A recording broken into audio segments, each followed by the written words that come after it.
सुनीता तोहार का हाल बा? ए बहनिया हमारे एकदम बढ़िया बाओ ठीक बा ना? एकदम भाले बाटी अम्मा बाबू सब एकदम सुखे में भाई तो बढ़िया सेवा करे जाओ। कौन नहीं भाई नहीं माई बाबू रोज रोज ना मिली तो सही है भाई सही कहा सब सेवा करा।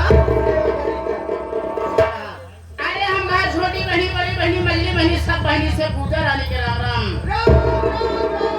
और हम पूजा रानी का हाल बा? बढ़िया बा बहनी त्योहार का हाल बा। हमार से बढ़िया बा। बताओ तोरे घरे का हाल बा? ए बहनी घरे के हमारे हाल बढ़िया बा। तुम्हारी घरे का हाल बा बहनी? आप तोरे अम्मा बाबू कैसे हैं? सब सब भले हैं बहनी, तोहरे आशीर्वाद से सब ठीक ठाक रहा है। अम्मा बाबू बुलाओ नहीं? नहीं खूब सेवा काहे बुलाई बहनी? हाँ, वो पता के है तो का। आओ के तो बुलाई तो बहनी। राम राम राम राम। और पूजा रानी कहाँ का हाल बा? ये भाई तू कैसे बाटू एक तोरे आशीर्वाद ठीक है खगवे से चली जाए। ये भाई भगवान के लिए सब सही सलामत बाटू और सब बढ़िया ना भाई चलो वही बढ़िया चलो नमस्ते।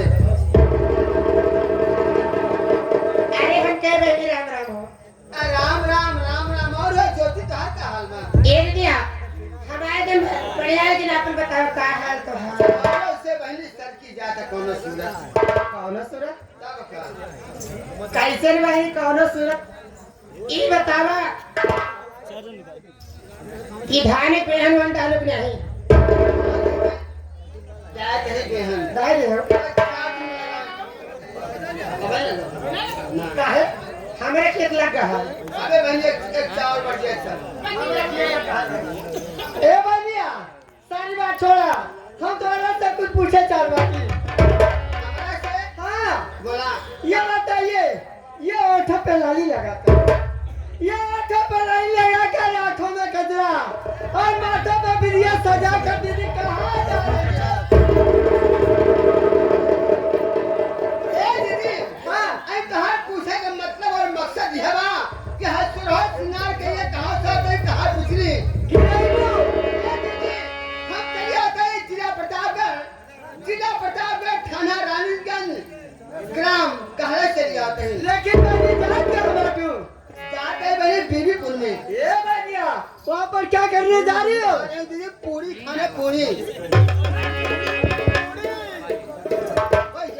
का सो भैया ऐसे बजी एकदम दिन दिन डाउन हो जा पूरी बेले जाता हूँ हाँ जी तेरह ही न्योता पाए हैं। अच्छा और तेरह ही जान तू हाँ ए हमारे माननीय महोदय नौरंगी सम्राट दयाराम के चेला मैनेजर हमारे पिंटू डांसर और मास्टर स्वे डांसर के नौरंगी हो रही है। हे भैया तब तक कोई चलाओ नौटंकी देखल हाँ भैया भाग गया चला चलो तू हाँ चला दीदी आ गई।